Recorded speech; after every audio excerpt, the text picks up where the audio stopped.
যোৰহাট জিলা বিজেপিৰ বৰ্ধিত কাৰ্যনিৰ্বাহক সভাত শতাধিক ব্যক্তিৰ বিজেপিত যোগদান। সভাত উপস্থিত থাকে অসম ৰাজ্যিক বিজেপিৰ প্ৰভাৰী হৰিশ ত্ৰিবেদী। আজিৰ সভাত আমাৰ জ্যেষ্ঠ নেতৃবৃন্দ, ৰাষ্ট্ৰীয় সম্পাদক কামাখ্যা প্ৰসাদ তাছা ডাঙৰীয়া, যোৰহাট জিলাৰ মাননীয় প্ৰভাৰী শ্ৰীযুত মৃগাংক বৰ্মন ডাঙৰীয়া, ৰাজ্যিক সম্পাদক সিদ্ধাংকুৰ অংকুৰ বৰুৱা, প্ৰাক্তন সাংসদ তথা ৰাজ্যিক উপসভাপতি শ্ৰীযুত তপন গগৈ ডাঙৰীয়া আৰু ৰাজ্যিক সম্পাদক লক্ষীনাথ তাছা ডাঙৰীয়াই অংশগ্ৰহণ কৰে। এইটো এটা উল্লেখযোগ্য কথা যে আগন্তুক নিৰ্বাচনৰ পৰিপ্ৰেক্ষিতত এইখনেই হ'ল ভাৰতীয় জনতা পাৰ্টীৰ যোৰহাট জিলাৰ শেষৰখন কাৰ্যনিৰ্বাহক সভা। এই সভাখনত আজি আগন্তুক সময়ছোৱাত বিশেষকৈ অসম বিধানসভাৰ নিৰ্বাচনলৈ মাত্ৰ 80 দিন থকা অৱস্থাত সংগঠন, দলৰ আগন্তুক কাৰ্যসূচী আৰু লগতে নিৰ্বাচন পৰিচালনাৰ বিষয়ে পুংখানুপুংখভাৱে আলোচনা কৰা হয় আৰু মাননীয় ৰাজ্যিক প্ৰভাৰী শ্ৰীযুত হৰিশ ত্ৰিবেদী ডাঙৰীয়াই আমাক উক্ত সভাত মাৰ্গদৰ্শন কৰে।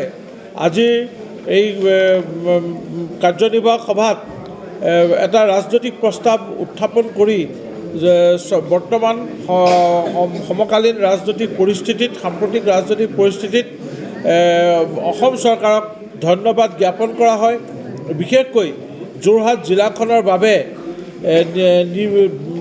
দুখন সম্পূৰ্ণ হৈ উঠা আৰু দুখন নিৰ্মীয়মান অৱস্থাত থকা মুঠ 4খন ফ্লাইঅভাৰ, হোলোঙাপাৰস্থিত বীৰ লাচিত ক্ষেত্ৰ, শ্বহীদ কুশল কোঁৱৰকে আদি কৰি স্বাধীনতা যোদ্ধাসকলৰ স্মৃতি বিজড়িত যোৰহাট কাৰাগাৰক স্বাধীনতা সংগ্ৰামৰ সংগ্ৰহালয়লৈ পৰিৱৰ্তন কৰি পুনৰ নিৰ্মাণ আৰু শ্বহীদ স্মাৰক উদ্যান, টুকুলাৰ সমীপত শ্বহীদ মণিৰাম দেৱানৰ সুউচ্চ প্ৰতিমূৰ্তি আৰু লগতে উদ্যান নিৰ্মাণ, ব্ৰিটিছৰ দিনৰে উৱলিব ধৰা যোৰহাটৰ উপায়ুক্ত কাৰ্যালয় পুনৰ টুকুলাইত নৱনিৰ্মাণ হোৱাৰ সম্পূৰ্ণ পথত, ঐতিহাসিক যোৰহাট চক পূজাৰ পুনৰ নিৰ্মাণ, যোৰহাট ডিব্ৰুগড় সংযোগী 4 লেনযুক্ত ৰাষ্ট্ৰীয় ঘাইপথ দ্ৰুতগতিৰ সমাপ্তিৰ পথত, 17 শতিকাৰ স্বৰ্গদেউ জয়ধ্বজ সিংহৰ দিনতে নিৰ্মিত যিমানবোৰ পথে যোৰহাটক সংযোগ কৰিছে, যেনে চেউনী আলি, ধোদৰ আলি, খৰিকটীয়া আলি, মৌবন্ধা আলি, কমলাবন্ধা, মালৌ আলি, সুশান্তে বন্ধা আলি, চোলাধৰা আলি, বৰপাত্ৰ আলি, নআলি আদি পুনৰ নিৰ্মাণৰ লগতে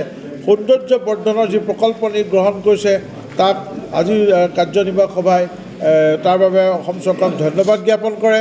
লগতে যোৰহাট নগৰৰ নেহৰু পাৰ্ক, গান্ধী উদ্যানৰ পুনৰ নিৰ্মাণ, বিষ্ণুৰাম হলৰ পুনৰ নিৰ্মাণকে ধৰি যোৰহাটত অতি সুন্দৰ ষ্ট্ৰীট লাইটৰ ব্যৱস্থা কৰাৰ লগতে নগৰখনৰ সৌন্দৰ্য বৰ্ধনৰ ক্ষেত্ৰত CIDF আঁচনিৰ ক্ষেত্ৰত চিটি ইনফ্ৰাষ্ট্ৰাকচাৰ ডেভেলপমেণ্ট আঁচনিৰ ধৰণে চৰকাৰে যেনেদৰে উন্নয়ন কৰিলে তাৰ বাবে আজিৰ এই কাৰ্যনিৰ্বাহক সভাই চৰকাৰখনক ধন্যবাদ জ্ঞাপন কৰে।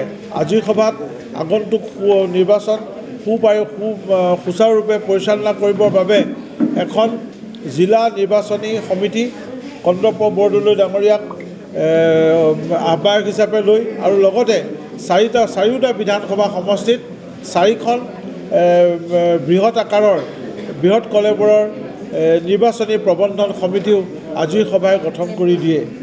মই অন্যহাতে আজি এই সভাৰ পিছতেই ভাৰতীয় জনতা পাৰ্টীৰ যোৰহাট জিলাৰ নেতৃত্বত শতাধিক ব্যক্তিয়ে, বিশেষকৈ তাৰ ভিতৰত আমাৰ এগৰাকী মহিলা উদ্যোগী, যিগৰাকী উদ্যোগীয়ে বিভিন্ন পুৰস্কাৰেৰে অসমলৈ সন্মান কঢ়িয়াই আনিবলৈ সক্ষম হৈছে, মেঘালী বৰা ডাঙৰীয়ানী, সুচিকিৎসক প্ৰণৱজ্যোতি কুৰ্মী ডাঙৰীয়াকে ধৰি বিভিন্ন দলৰ, কংগ্ৰেছ আৰু অন্যান্য দলৰ বহু ব্যক্তিয়ে, আজিৰ পৰা শতাধিক ব্যক্তিয়ে উল্লেখযোগ্য যে ভাৰতীয় জনতা পাৰ্টীৰ যোৰহাট জিলাৰ বৰ্ধিত কাৰ্যনিৰ্বাহক সভা এটি গাম্ভীৰ্যপূৰ্ণ অনুষ্ঠানেৰে অনুষ্ঠিত হৈ যায়। সভাখনি চোলাধৰাৰ কিয়াৰ্ছ গাৰ্ডেন ৰিভেৰীত অনুষ্ঠিত কৰা হয়। উক্ত বৰ্ধিত কাৰ্যনিৰ্বাহক সভাত উপস্থিত থাকে অসমৰ প্ৰভাৰী হৰিশ ত্ৰিবেদী, সাংসদ কামাখ্যা প্ৰসাদ তাছা আৰু বিজেপিৰ নেতা কৰ্মীসকল।